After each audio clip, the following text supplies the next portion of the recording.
প্রিয় ভিউয়ার্স, সালাম আলাইকুম। আবাস ব্লগ নিজে দেখি এবং আপুকে দেখাই, তারই ধারাবাহিকতা আজকে ঢাকায় ধানমন্ডি 87 এসেছিলাম আমরা বন্ধুরা মিলে।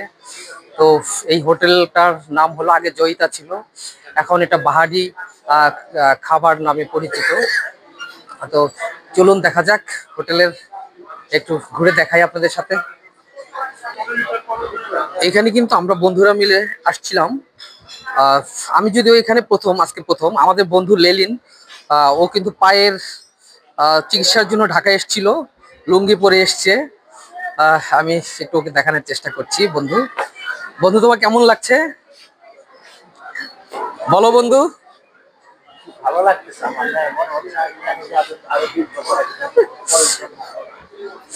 ধন্যবাদ বন্ধু।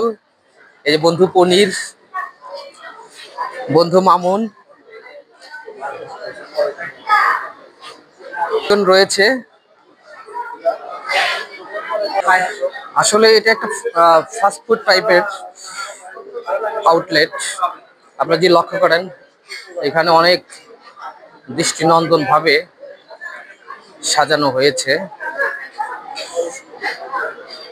পুরো রেস্টুরেন্টটা আসলে অনেক দৃষ্টিনন্দন। যদি দেখাই, এখানে যদি লক্ষ্য করেন, গ্রামের সেই পুরনো ঐতিহ্য ঢেকি যাকে বলে, এবং গোলকি যেটাকে বলা হয়। আসলে আমরা যারা বাঙালি,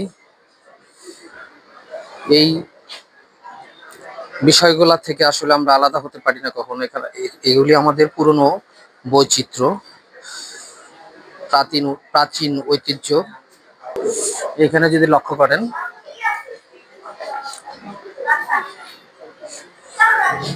হারিকেন রয়েছে, এখানে দা রয়েছে, এবং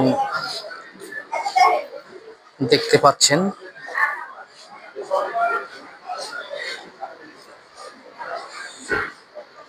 পুরনো ঐতিহ্য,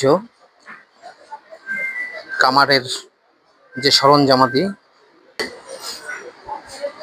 ছোট করে দেন বাহারি আহার।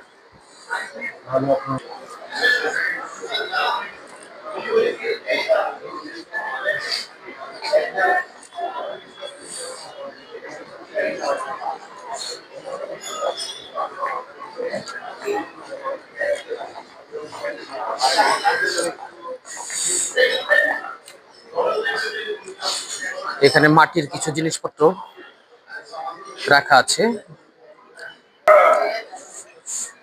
এখানে আসলে আমরা বন্ধুরা এসেছি। এই যে আমাদের বন্ধু শিমুল,